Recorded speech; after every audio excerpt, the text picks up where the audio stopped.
Gaurko musika zuzenean telebista saioa grabatzeko Iruñerrira etorri gara. Iuz taldearekin egin dugu hitzordua argitaratu berri duten Esperoen diskoa ezagutzeko. 80 hamarkadiko rocka lantzen duen diskoa da honakoa. Gaur, gurean, Iuz.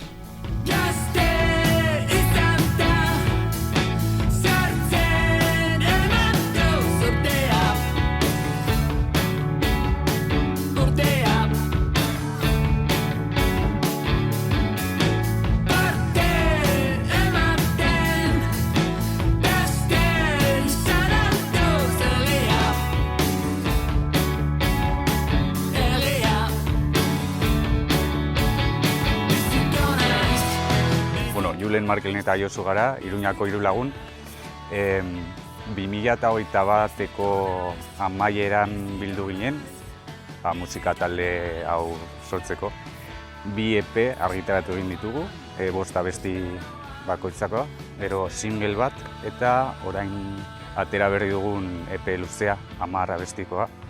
Guztira 21 abesti argitaratuta, eta hori da dena momentuz. Hasiera batean komentatu genuen igual beste koordena batzutan kokatzea taldea, ez? Igual beste estilo batzuetan edo psikodeliaren bueltan edo, eta bueno, ahalik eta elementu gutxienekin, ez? Pixkat taldea sortzen. Eta ohartu ginen 3 pertsonarekin nahikoa zela taldea egiteko edo. Eta, bueno, erreza izan genuen, ze 3 kuadriakoak gara, aspaldiko lagunak, eta orduan, bueno, 3rekin nahikoa zela. Lehenbiziko kontzertua, ez? 22ko udan, genituen 6-7 abesti eginak soilik, eta lagun batek proposatu zigun nahiko genukeen Errata Negra taldeari irekitzea, eta guk palante, alako aukerak eukita, esperientzia politia. Ziginen abenduan eta lehenengo kontzertua izango zen ekainean, uste dut. Eta horia geneukan lehenengo EPEa grabatuta, uste dut, baina kaleratu gabe.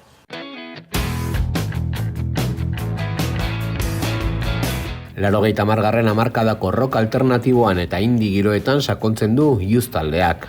Musikalki 2 koordenada horietan kokatzen dira nagusiki. Bai, hori da pixkat abia puntua edo referentzia nagusiena, ez? 80garren hamarkadako rock alternatibo indie hori edo, baina garatzen doa gure konposizioa, estiloa ere.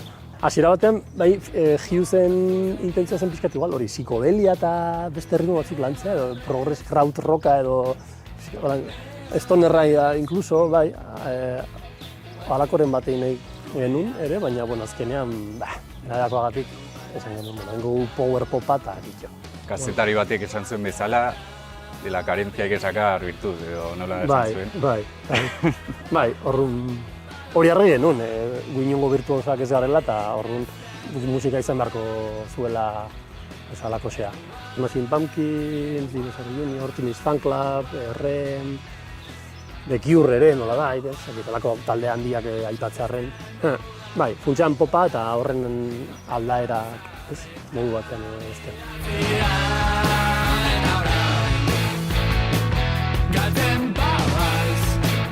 Taldeak soinu melodikoak eta fuzikinak uztartzen ditu kantuetan. Horiek dira, hirukotearen 2 ezaugarri nagusiak.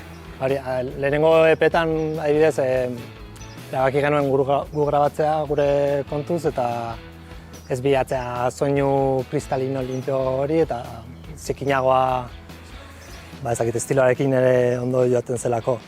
Baina gero LPA, orain ateratako LParekin, ere garbi genuen soinu garbixagoa izatea nahi genuela eta soinu profesionalagoa. Baina ere, diskan ere 2 gauzak daudel, uste dut. Momentu zeroak edo zikinagoak eta momentu pokeroak. Bai, izan daiteke. Guzti ulertu behar dugula pixkat gure, orain pixkat atzeraka begiratuta, ez? Taldea ere ze momentutan sortzen den, ez? Iruñan pandemia osteko zera hortan, nik aitortuko du Thatchers eta alakoen influentzia agrikoa da, ez? Zentzu batean. Horra aurkitu dugu pixkat gure popa edo gure musika, ez? Haiek izan dira ere hasieratik asko lagundu aituen talde bat, ez? Kontzertuak aurkitze aldera eta bar. Eta bueno, hor dago etxe moduko bat, eta gaztelaniaz bai egiten zela, ez? Dago indie hori Iruñan egon bezala historikoki halako influentziak eukitu zen talde asko, baina euskeran igual ez hainbeste.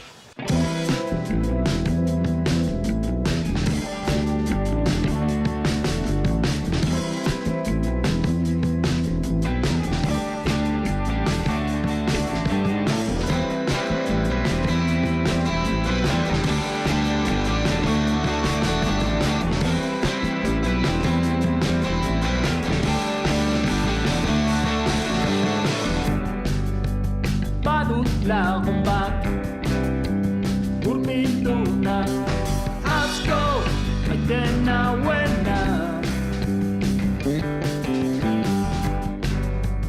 luzaroa. Taldearen lehen kantu sorta 2022 urtean ikusten du argia, eta 5 kantuz osatua dator, tartean pedal kolpe bat abestia. Gure lehendabiziko EPA bat izenekoa. 5 abesti dauzka, eta ezak izen bateko iraupena, gutxi gora bera, 3 minutuko iraupena abesti bakoitza. EPA guztiz ekoiztua izan da, gure entzailu lokalean grabatuta. Julen beste proiektu batzekin esperientzia handia dauka bere grabaketa propioak egiteko, eta berak ekarri zuen ekipoa, mikroak, soinu txartela, eta horiena. Eta hori, entsegu lokalean grabatu genuen, eta gero Julen egin zuen mezkla eta master, mezkla eta mastereko lan guztia, lan pila, doain. Eta hori izan zen, gure lehendabiziko saiakera. Harrera positiba aukizun, ez ere? Bai, hori, soilik Spotify, Bandcampen eta YouTubeen atera genuen.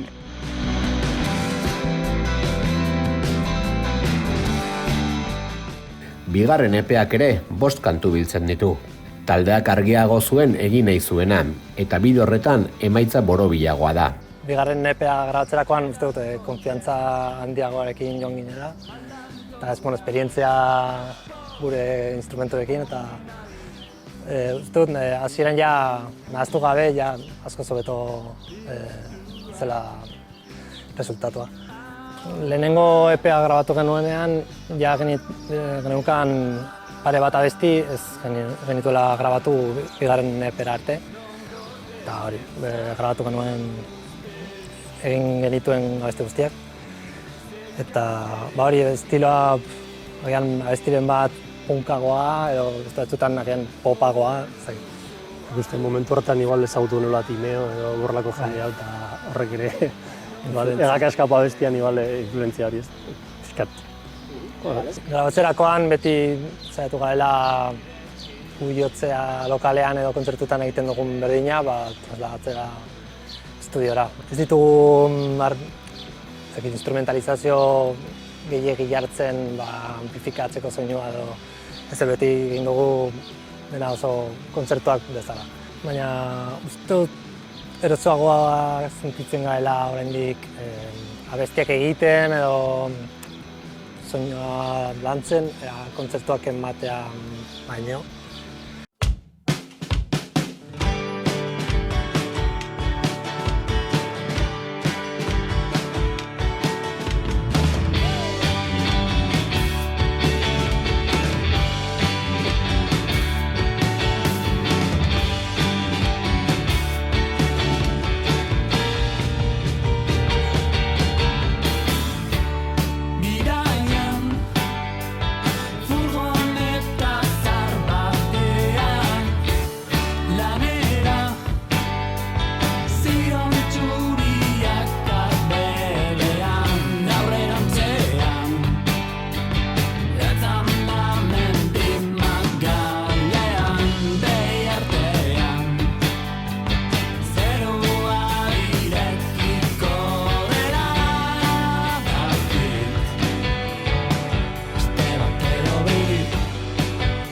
Ahotsetan eta ahotsen lanketan dago taldearen beste indargune bat. Markelek darama ahots nagusia, eta azpia hotsen presentzia handia da kantuetan. Instrumentua ezagutu behar horren edo nire buruare identifikatzearen prozesu hortan hasten naiz pixkat modu batean edo bestean abesten, edo hau nik erregistro ustut berezko grabe xamarra dudala, baina bueno, gustoko dute goian egotea ere, nolabait, garrasi egin, abesti hontan, beste hontan leunago, bueno, teknika aldetik, pues bueno, hori ja ezakit. Baina, bueno, saiakera edo intentzia bai garapen bat dagoela, nolabait, bai. Saiatzen gara harmoniak egiten eta ikasten gabiltza. Gure limitazioak ezagututa baita, hori, zuzenean gero defendatu dezakegun bigarren ahotsak estudioan lantzen. Eta hori, nik ez dut inoiz abestu, dutxan eta kotxean, eta hori, eta gutxinaka ikasten. Eta harmoniaren bila, baina hori, lan zaila, niretzat. Guztia guai dagoela, ze igual hasiera batean ahotsak egiteko papera edo gehionik nuen hartu eta igual nik ere koruak egiten dituen, eta Josu, egintzazu harmonia hau, aprobatzen genuen, baina nik uste demorarekin ere ikusten dela igual zuk sortzen dituzunean ere erosago zaudela. Niri naturalki ateatzen zaizkidan ahotsak, gero obvio, hobe ateratzen zaizkit. Hori da, bai. orduan, bueno, hori ere guai, ez? Ari garela bakutzare zentzortan, erosago egoten edo, ezakit. Uste dute zuzen puntu klabe bat dela ahotsen melodiak, operoak edo errazak direla entzuteko eta beti zehatu izan gara harmoniak eta bilatzen. Lehen bi diskoak taldekide den Julen Izkuek entsegu lokalean grabatu eta gero, Esperoan disko berria estudio profesional batean grabatzen da. Guillermo Mutilo arduratzen da soinu hartzeaz, Motu estudioetan. Argi genuen hori, nahi genuela estudio profesional batera edo joatea, pixkat lan soinuari ere pixkat puntu hori emateko edo, eta aparte lan tekniko guztiri delegatzeko, imaginatzen dut neketxoa izango zela, zuretzako Julen hor guzti horiek egitea. Eta bai, aukera bat baino gehiago planteatu genitu, jarri genitu mahai gainean, baina bueno, azkenan erabaki genuen hor lokalean bertan dagoen Motu estudioan grabatzea. Hor Gile da bertako ingenieria edo langilea edo, eta bueno, ja ezagutzen genuen aurretik, ez? Grabatu izan dituelako diska asko, Iruñako talde askori, tartean Melenaz, esaterako, eta errezen hazitzen egun, ez? Nik uste... Bere kontzertuetan berarekin ere lan egin dugu, bera teknikari bezala, eta oso esperientzia ona izan da beti. Nik esango nuke, nahiz eta hori soinua diferentea den, estudioan grabatu dugulako eta bar, badela aurreko lan guztiaren sintesi moduko bat. Bai konposaketak egin zirelako EPen garaian, ez, ere? Eta nik uste dela taldearen lehenbiziko 3 urte hauen sintesi moduko bat edo iruditzen zait. Jarraikorra da, ez? Aurreko epei dagokionez, soinu aldetik, esan bezala bestien versatilitatea edo, akordeak xumeak, distortzio apur bat hemen. Esperoan diskoaren artelana Jon Salinas musikari eta artistaren eskutik dator. Disko koloretsua da, barnean entzungo denaren ispilu argia. Egun motela kolektiboaren babesa izan dute argitaratzeko. Bueno, abestiak pasa genizkion, entzuteko, eta berak imaginatzeko ze nahi zuena. Eta hori, egin zuen portada guztia, portada kontra portada, barruko diseinua, eta baita egin zuen gure, atera genituen bi singleen hori, portada edo diseinua. Eta hori, guztiz bere irudimenagatik gure abestiak entzun da, hori bai. Eta nik uste lan ikaragarria egin duela. Oso polita, jendea maite du diseinua, nabari da. Nik uste saldu ditugun biniloen erdia portagatik dela. Guztiz. Eta hori, oso eskertuta, bai. Askotan esaten dugu dela kuadro bat, zeinak barruan musika duen. Oso polita. Oginen seioak bilatzen, baina azkenean erabaki genuen gu egitea. Genukan diru justua biniloak produzitzeko. eta horrela egin genuen. Pero ere, bueno, Marteletan egun motelak eko kolektiboaren barnean gaude, eta ere bago pizka intentzioa edo egun motelaren artean, kideko artean, agian diskak argitaratzeko zeo zer egitea. Bueno, aprobetxatu genuen logoa jartzeko viniloan eta laguntza pizka jarri dute egun motelako kide batzuk. Azkenean hori, eta lehen aipatu duguna, Thatchers Borla, Melenaz, jendea, elkartu gara azkeneko urte hauetan, eta horrek ere sortu egun motelak, eta sortu den girotxo horretan, elkarri laguntza ere importantea. Eta guk eskertzen diogu asko hauei. Ez porque, joder, hauek eman dizkigute kontzertu pila ere, eta hori, ostras, hori privilegioa da, nola bait.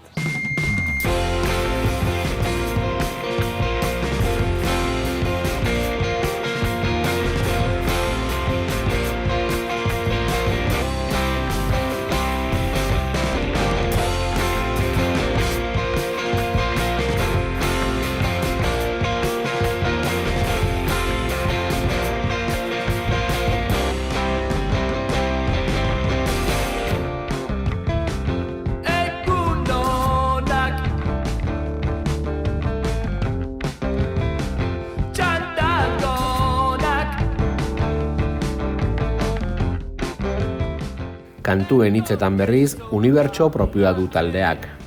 Kantu batzuk nahiko abstraktuak dira, beste batzuk ordea zuzenak eta argiak. Haude abestiak abstraktuak edo diretiak direnak, pizkat entzularen esku, uzten dituenak zerak, baina haude beste batzuk dira gai konkretu batzutaz hitz egiten dituztenak. Egia da letren kontua, supongo askorentzat antzekoa dela, talde askorentzat berdina jarratzen dela, baina da, nire kasuan, azken momentuan egin behar den zehar baita. Pizkat uste fazinaz denbora zetaz, egin behar ditut hemen 3 paragrafo, bakarra dut, eta melodian txartatuko ditut ezak zein hitz, eta ateratzen dena aurrera, horrekin. Gero egia ez dela horrela, hitz egiten da gau giroaz, hitz egiten da euskalduntasunaz edo euskal talde bat izateaz, Nafarroa batean edo Iruña batean, zer suposatzen duen horrek, hitz egiten da, euskal industriaz edo panoramaz, eta betiko gaiak, eta egunerokotasunaz ere hitz egiten da, porque hori Agilzen gauza aipagarrietako bat.